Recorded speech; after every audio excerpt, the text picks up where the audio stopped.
Bismillahi walhamdulillah wassalatu wassalamu ala rasulillah wa ala alihi wa sahbihi wa mawala amma ba'd. Alhamdulillah, pada kesempatan kali ini Allah memberikan izin pada kita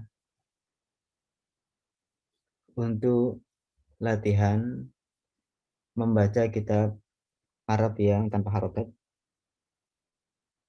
Semoga belajar kita pada kesempatan kali ini bisa berjalan dengan lancar dan bermanfaat.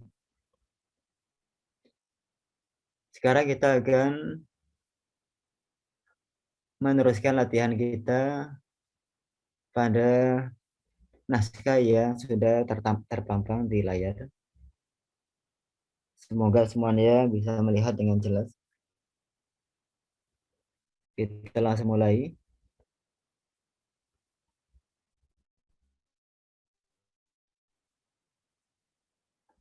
Qala al-muallifu as-salisu mulazamatu khasyatillahi ta'ala.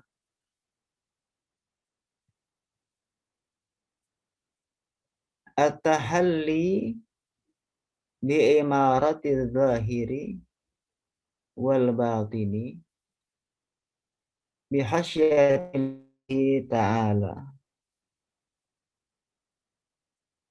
Muhafizan ala sya'airil islami wa idhari sunnati wa nashriha bil amali biha wa da'wati ilaiha dalan ala Allahi bi ilmika wa samtika wa amalika mutahalliyan birrujulati wal musahalati wa samti as-salihi wa milaku dzalika khasyatullahi ta'ala wa lihadza qala al-imamu Ahmadu rahimahullahu ta'ala aslul ilmi khasyatullahi ta'ala, yaitu adalah bacaan yang akan kita bahas pada kesempatan kali ini. Silakan nanti dari peserta yang mau bertanya terkait dengan bacaan, nanti ada sesinya, ada waktunya. Sekarang kami akan mencoba menerjemahkan arti perkata. Silakan dicatat bagi yang baru tahu, atau mencatat mungkin dari peserta kaget atau merasa kurang pas, maka silakan.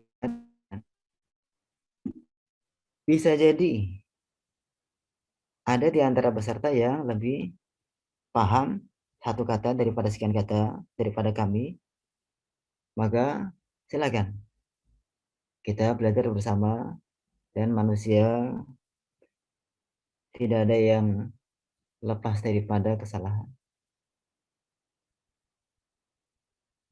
Sekarang kita arti perkata perhatikan. Penulis berkata, as-salisu yang ketiga, yaitu adab yang ketiga. Mulazamatu senantiasa.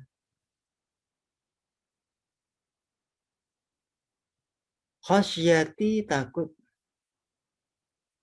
Allahi lafajalala Allah.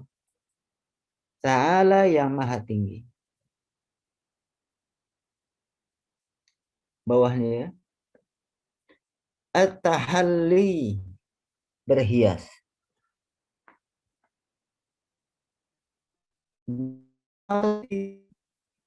Dengan membangun. Al-zahiri, yang nampak. Wal batini, yang batin. Yang batin, yang tidak nampak. Bihasyatillahi ta'ala, dengan takut kepada Allah yang maha tinggi.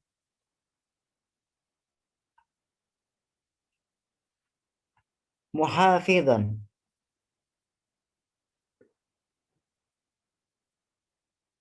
sambil menjaga.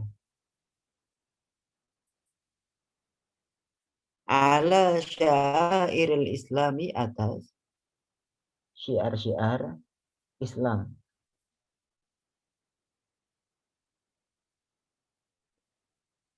Wa idhari sunnah, dan menampakkan sunnah. Wa nasyriha, dan menyebarluaskannya. Bil amali, dengan mengerjakan. Biha, dengannya.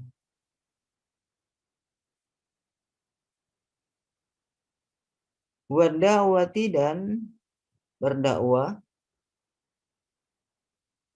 Ilaiha, kepadanya.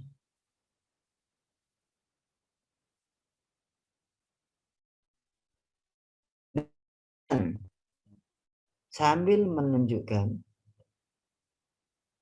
alallahi, kepada Allah azza wa jalla. Biilmika, dengan ilmu engkau.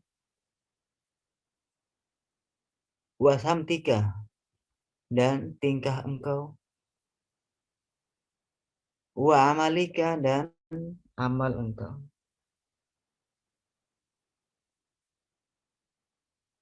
Mutahalliyan, sambil berhias. Birrujulati, dengan kejantanan. Dengan sikap satria.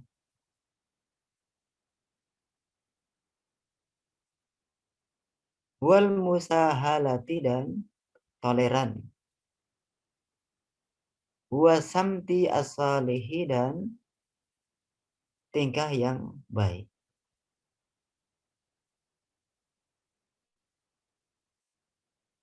Wa milaku dzalika, dan pengumpul itu semuanya. Khasyatullahi ta'ala, takut kepada Allah yang maha tinggi.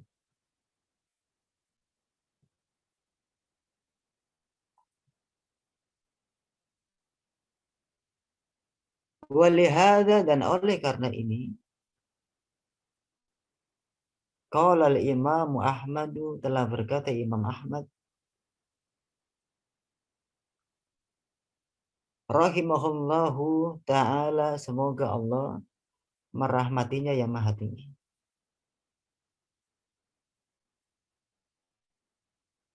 Aslul ilmi, pokok ilmu.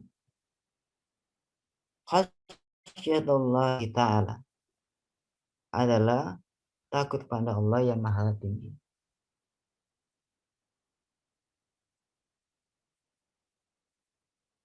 Itu adalah bacaan atau arti perkata dari pembahasan yang kita pelajari sekarang.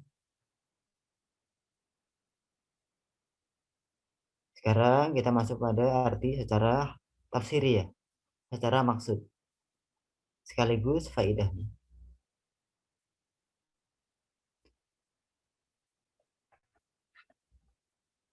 Mulazamatu khasyatillahi ta'ala. Adab yang ketiga yang harus dimiliki oleh seorang thalibul ilmi. Sekarang kita membahas kitab Hilyatu Thalibil Ilmi, mahkota bagi penuntut ilmu. Artinya ketika seorang pelajar tidak menggunakan mahkota ini, maka dia nggak ada harga dirinya. Dia nggak ada wibawanya. Dia sama dengan yang lainnya. Karena mahkota di sini yang dimaksudkan adalah yang menjadikan orang yang memakai menjadi wibawa. Seperti halnya mahkota kerajaan. Jadi adab yang ketiga adalah mulazamatu khasyatillahi ta'ala. Ada seorang penuntut ilmu tak terlepas daripada pengajar ilmu, sama-sama dikaitkan dengan ilmu. Penuntut ilmu, pengajar ilmu, ini adalah yang harus dimiliki. Adalah senantiasa takut kepada Allah Azza wa Jalla. Karena tingkatan ilmu yang bermanfaat adalah siapa yang dengan ilmu dia semakin dekat kepada Allah Azza wa Jalla. Semakin mendekatkan dirinya kepada surga. Itu adalah ilmu yang bermanfaat. Sebaliknya ilmu yang tidak bermanfaat adalah ilmu yang dengannya mempercepat ke neraka. Dengannya Allah murka kepadanya. Dan ini banyak. Kita teruskan. Atahalli bi imarati zahiri wal batini bi hasyatillahi ta'ala. Arti bebasnya adalah hendaknya seorang pelajar untuk mau berhias. Berhias, mempercantik, memperbagus kepribadiannya dengan cara apa? Dengan cara membangun zahirnya dia, lahirnya dia, dan yang batinnya dia dibangun jiwa raga dia dengan menanamkan takut pada Allah Azza wa Jalla. Tidak cukup batin saja, tapi juga zahir juga. Tidak benar orang yang menyatakan yang penting hati saya, zahir saya tidak. Karena dua hal ini akan dipertanggungjawabkan di sisi Allah. Lahir dan batin harus dibalut dengan takut pada Allah Azza wa Jalla. Dengan cara apa? Muhafidhan ala syairil Islam. Dengan cara seseorang penuntut ilmu, dia senantiasa menjaga syiar-syiar Islam, ajaran-ajaran Islam, bangga dengan Islam, cemburu kalau seandainya Islam diinjak-injak, emosi kalau seandainya Islam dilecehkan, bangkit jiwa membantu Islam ketika ada orang yang menyatakan Islam adalah agama yang tidak relevan lagi pada zaman sekarang. Benci dengan yang menyatakan berkurban adalah termasuk penyiksaan kepada hewan. Benci kepada orang yang menyatakan jilbab adalah bukan ajaran Islam, dan seterusnya. Wa idharis sunnati, dan menampakkan sunnah. Syiar Islam dijaga, sunnah dia tampakkan. Dia nggak malu dengan sunnah. Dia bangga dengan sunnah. Ishhadu bi anni muslimun. Ishhadu bi kami adalah orang Islam. Tidak seperti orang-orang munafik. Ketika ada keuntungan duniawi, mau ikut serta. Ketika nggak ada keuntungan sama sekali, mundur dia. Dan ini banyak pada zaman sekarang. Ketika Islam membutuhkan perannya dia sebagai Islam, dia mundur dia, banyak alasan. Tapi ketika ada keuntungan duniawi, bila perlu dia duluan. Kemudian wanashriha, dan menyebarluaskan dia. Jadi bukan hanya menampakkan sunnah, tapi dia ada semangat ada perjuangan sunnah ini. Biar caranya sunnah ini bisa tersebar. Apapun resikonya. Sampai pun nyawa melayang, dia akan perjuangkan. Sebaliknya orang yang nggak mampu memperjuangkan sunnah, dia perhitungan dengan sunnah, ada nggak manfaat ekonomi untuk saya, nyawa saya terancam apa anda. Ini yang menjadikan Islam menjadi Islam yang rapuh dia. Nabi menyatakan yang intinya adalah umat Islam ini akan dikeroyok oleh bangsa disebabkan karena orang Islam ini punya penyakit wahan. Penyakit wahan. Wahan adalah cinta dunia dan takut mati. Orang yang dia cinta dunia dan takut mati, maka Islamnya propos dia. Sebaliknya orang yang ia menjadikan dunia adalah dalam genggamannya. Hidup dia bukan mengejar dunia, tapi dunia sebagai hanya fasilitas untuk menuju ke akhirat. Dan ketika Islam meminta dia mengorbankan hartanya, dia akan korbankan. Makanya kita lihat di dalam buku sejarah, para sahabat berlomba-lomba dalam memberikan apa yang dia miliki.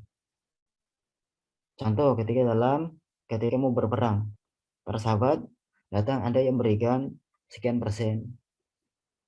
Umar bin Khattab memberikan hartanya setengah daripada yang beliau miliki. Abu Bakar memberikan harta yang dia miliki.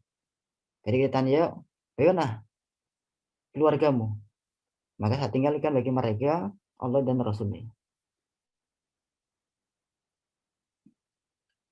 Itu adalah sekilas tentang perjuangan untuk menyebarkan sunnah. Kemudian wa nashriha bil amali biha, dan menyebarkan sunnah ini dengan cara mengamalkan sunnah itu. Satu. Yang kedua, wa da'wah ilaiha, dan mengajak orang-orang untuk kepada sunnah ini. Dalan 'alallahi bi'ilmika wa samtika wa amalika. Dengan cara engkau menunjukkan kepada jalan yang bisa menghantarkan kepada Allah Azza wa Jalla. Dengan apa kita mengajak orang-orang kepada jalan Allah? Bi'ilmika, dengan ilmu engkau. Dengan ilmu engkau Islam akan sunnah. Karena tidak sedikit orang yang mengajak kepada Allah tanpa ilmu, sehingga salah jalan. Kapan salah jalan? Nggak sampai kepada tujuannya. Bi'ilmika, dengan ilmu engkau, wasamtika, dan tingkah engkau, perilaku engkau.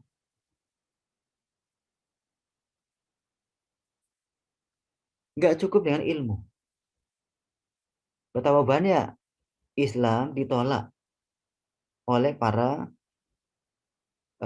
umatnya, para pendengarnya, gara-gara orang yang mengajar ilmunya bagus, tapi akhlaknya jauh daripada ilmunya. Makanya dalam hal ini Nabi Shallallahu Alaihi Wasallam mengaitkan hal ini terkait dengan masalah pernikahan. Ini kita lari sedikit, cuman ada kesesuaiannya, kecocokannya. Jadi Nabi mengajarkan kepada para orang tua dengan menyatakan, yang artinya kurang lebih, jika datang pada kalian wahai para orang tua lelaki, ya kami artinya secara bebas, jika datang pada kalian wahai para orang tua lelaki dalam kurung yang akan meminang anak engkau, anak putri engkau, dan engkau ridho agama dan akhlaknya, maka terima dia. Kalau tidak engkau terima, maka akan terjadi fitnah yang besar dan kerusakan yang lebar. Di sini digarisbawakan dua kata, agama dan akhlak. Sebenarnya akhlak ini termasuk agama. Cuman dia dimunculkan menunjukkan sangat penting sekali. Jadi kalau mau agama, titik cukup. Agama itulah ilmu, itulah akhlak. Tapi akhlak dimunculkan menunjukkan ada yang ditekankan. Karena tidak sedikit orang yang berilmu akhlak nggak ada. Maka dari sini, kalau ada seorang laki-laki yang akan meminang engkau wahai orang tua, dia memiliki ilmu agama dan memiliki akhlak, maka terima. Jadi ini masalah pernikahan, demikian juga pada masalah yang lain. Ketika orang akan mengambil tenaga pekerja, mengambil karyawan, mengambil guru untuk sekolahnya atau yang lainnya, maka dua kriteria ini hendaknya ditekankan. Ilmu agama dan akhlak. Kita teruskan. Mutahalliyan, dengan berhias. Sambil berhias, birrujulati, dengan jiwa kejantanan. Jiwa kesatria. Artinya apa? Orang berilmu, orang yang punya ilmu, maka hendaknya dia punya kejantanan. Dia punya kesatria, pemberani. Orang berilmu tapi dia pengecut, dia penakut, maka sulit ya. Tidak dikenal kamus Islam, dia beriman, dia penakut, nggak ada. Makanya wajar pernyataan dinyatakan oleh seorang syekh, ya, dan ini benar artinya. Intinya adalah tidak ada seorang pun yang sangat pemberani melebihi daripada beraninya seorang mukmin. Artinya apa? Yang paling berani dalam dunia ini adalah seorang yang mukmin, orang yang beriman. Selainnya di bawahnya. Entah dia polisi kah, tentara kah, bodyguard kah, preman kah, siapapun dia, tetap yang paling berani adalah seorang mukmin. Siapapun orang mukmin ini, apakah dia seorang yang miskin, seorang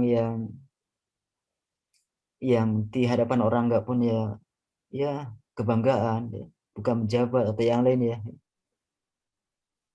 Tapi kalau dia seorang mukmin, dia akan menjadi seorang yang pemberani. Nyawa pun akan disodorkan untuk Allah Azza wa Jalla. Tidak pikir-pikir lagi.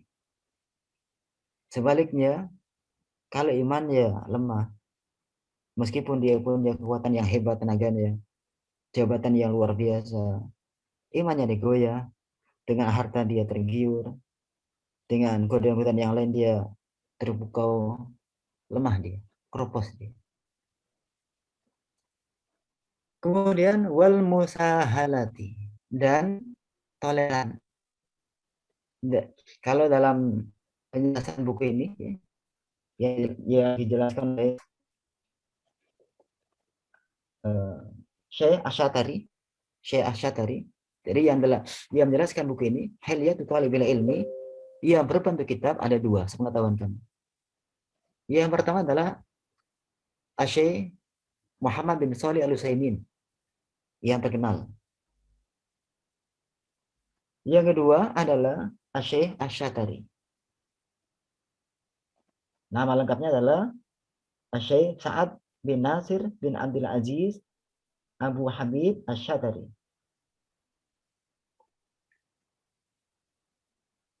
Jadi al-musahalah diterangkan dalam syarahnya adalah al-layyin, lembut, lunak.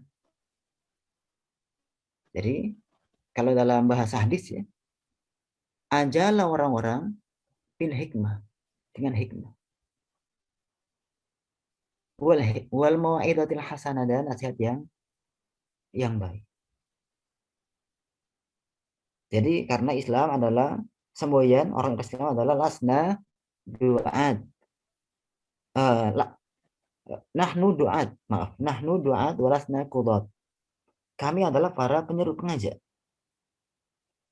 Bukan kami adalah para hakim, para qadhi. Namanya mengaji adalah dengan bahasa yang halus, yang lunak, yang bisa orang mau ikut, tidak kasar, tidak mudah mengklaim, tidak mudah mencap seseorang. Kemudian wasamti solih, dan hendaknya seorang penuntut ilmu, ya, ketika menunjukkan kepada jalan Allah, dia memiliki tingkah laku yang soleh, yang baik. Bertetangga dia, berkawannya dia,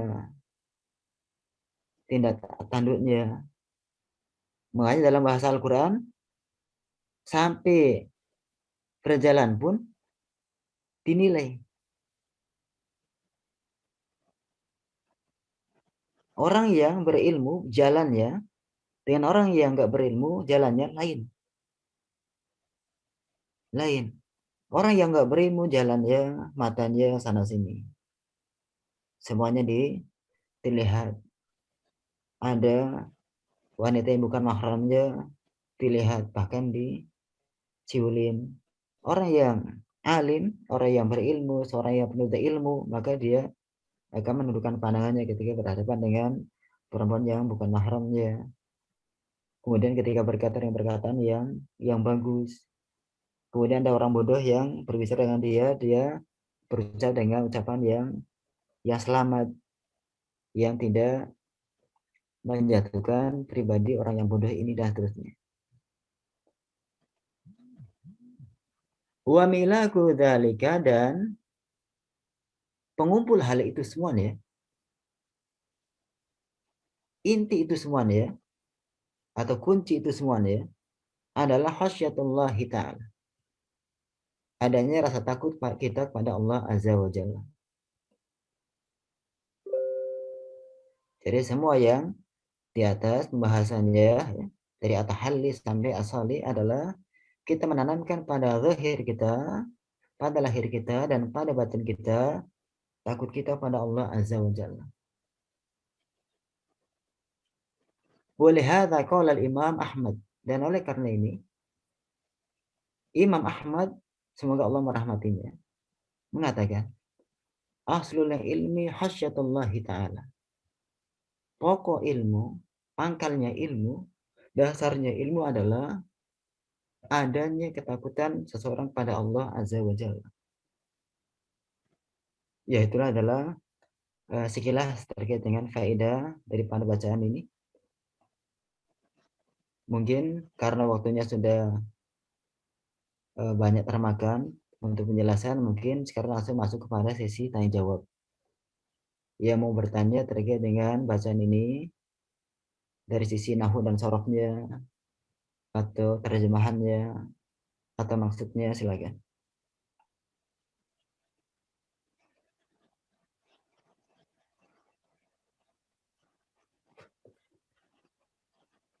Ya, silakan kalau ada pertanyaan.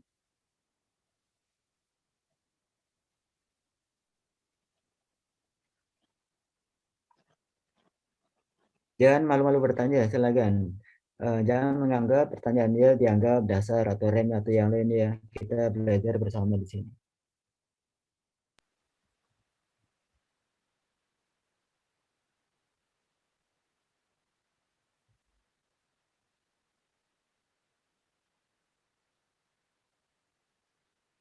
Ya, silakan.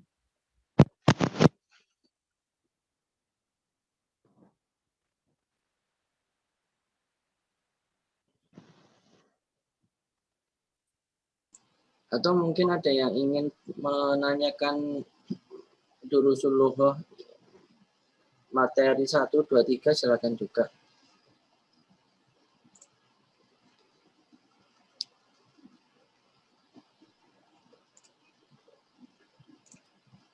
Iya, silakan kalau ada yang mau bertanya terkait dengan Durusul atau nahwu hadisnya atau bacaan yang sekarang kita baca, silakan. Mungkin tadi ketika di sesi Durusul dengan nahwu nggak sempat hadir, sekarang hadir, silakan. Ada pertanyaan, Ustaz?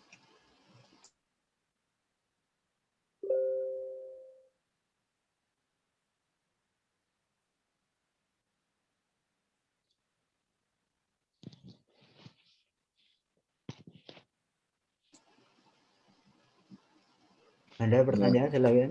Ada di chat Ustaz. Oh, di chat.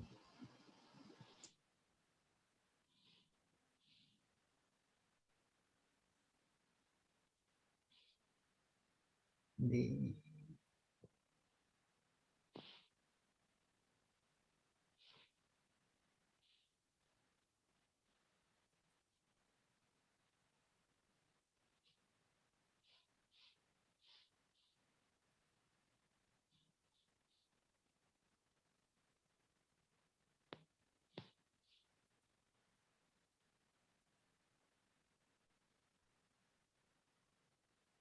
Ya, ada pertanyaan yang masuk dari Ahuna Abdul Aziz ya.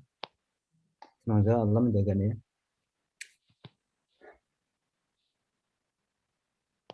Assalamualaikum. Waalaikumsalam. Afwan Ustadz, izin bertanya terkait kata muhafidhan. Kenapa di situ mansub, Ustadz ya? Iya, kita lihat lagi ke bacaan. Kita lingkari kata muhafidhan di baris pertama. At-tahalli bi imarati zahiri wal batini bi hasyatillahi ta'ala.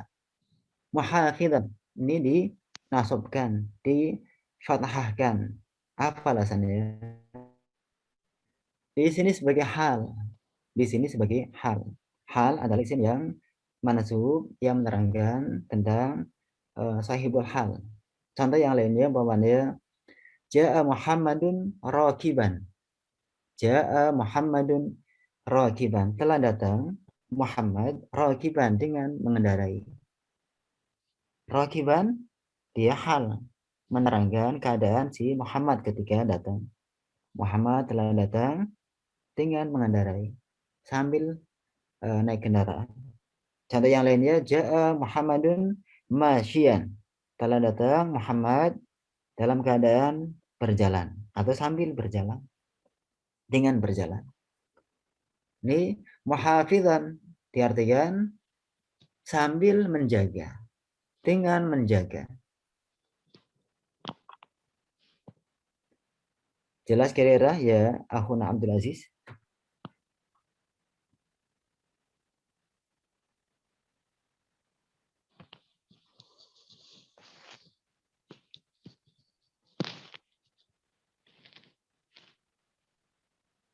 Jelas kira-kira ya Akhuna Abdul Aziz?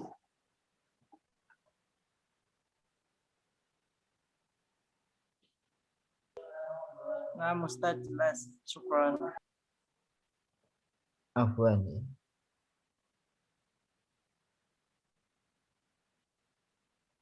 Ada yang lainnya lagi? Ada di chat Pak Ustaz. Ada di chat itu.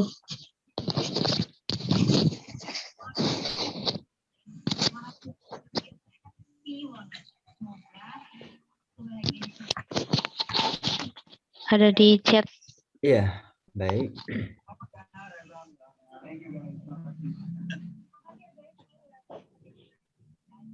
Assalamualaikum Ustaz.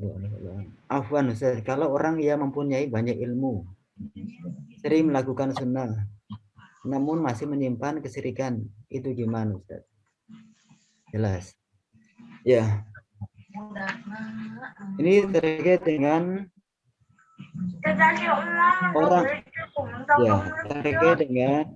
Nah ini tolong dimatikan mic-nya ini yang keluar suaranya. Ya, tolong dimatikan.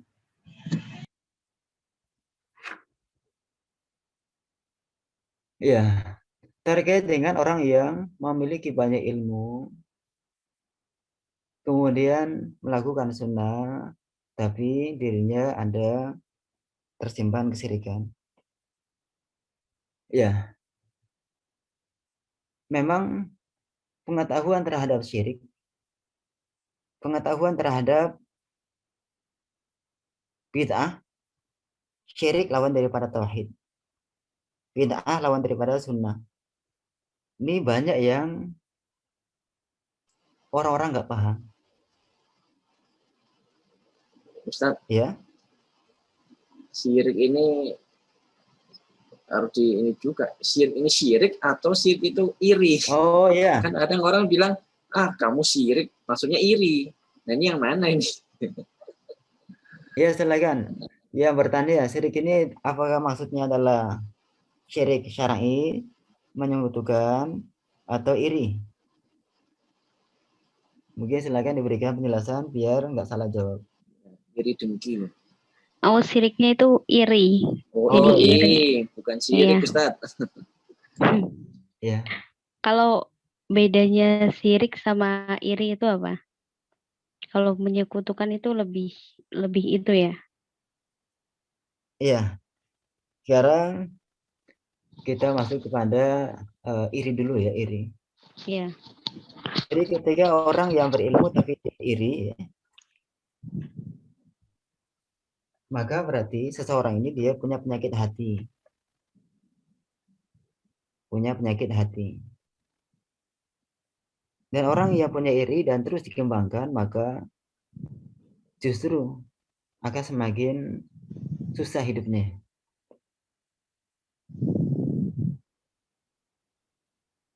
Mungkin biar kita mudah memahaminya, kami angkat sebuah kasus, sebuah kejadian di zaman Nabi. Di zaman Nabi ada seorang yang dia termasuk daripada ahlu surga, ahlul jannah, masih hidup di zaman Nabi.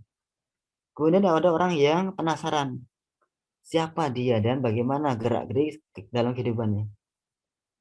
Maka langsunglah seorang sahabat dia penasaran dengan kesehariannya kepada orang yang dinyatakan dia adalah ahlul jannah. Nginaplah dia di rumahnya. Ketika nginap selama sekitar 3 hari, sekitar 3 malam, tidak ada amalan khusus yang dilakukan oleh si ahlul jannah ini.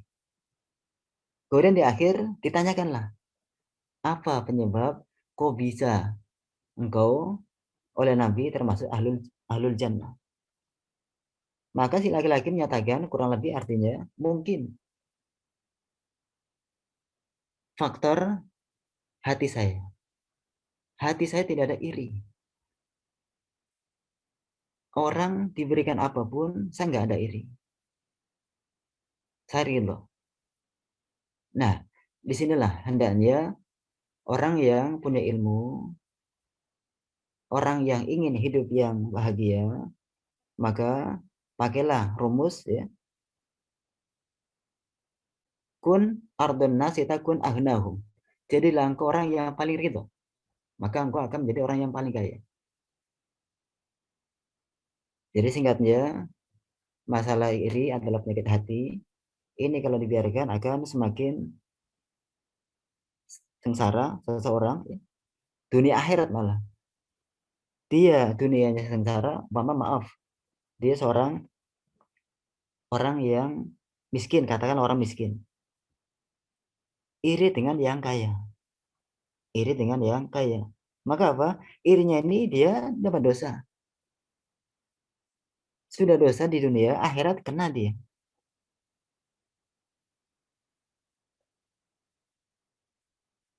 Karena dikatakan dia berdosa dengan iri, karena dia nggak terima dengan apa yang Allah tentukan bagi dia.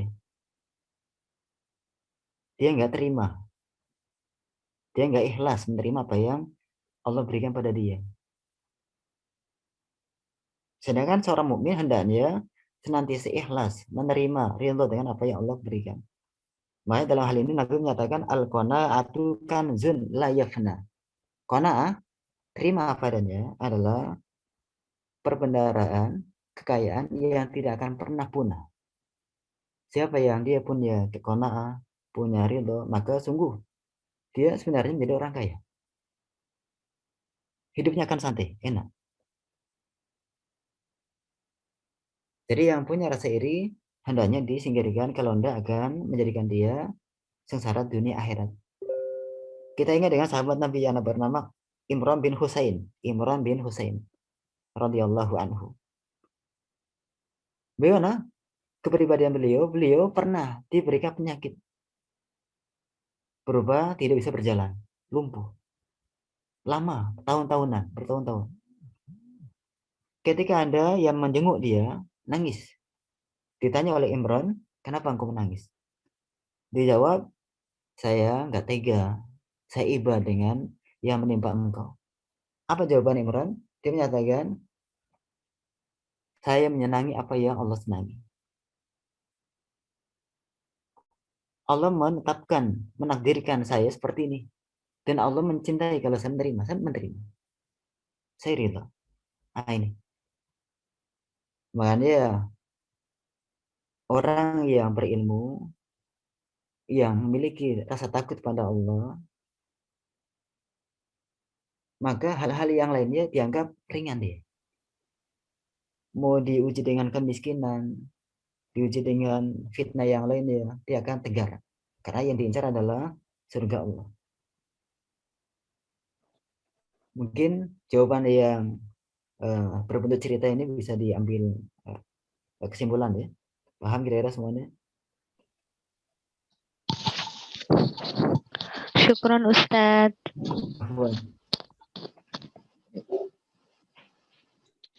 Kemudian yang kedua terkait dengan syirik dalam hal menyekutukan Allah. Maka intinya adalah menduakan Allah. Menduakan Allah. Syirik artinya menyembah Allah, iya. Selain Allah juga disembah. Minta kepada Allah kekayaan atau yang lainnya, tapi juga datang ke kuburan. Minta ke kuburan, wahai yang dalam kubur, saya minta ini, saya minta ini. Nah, dia minta dua-duanya. Ke Allah minta, ke selain Allah juga minta. Ini contoh sederhana akan bentuk kesyirikan. Ya, mungkin yang lainnya silakan.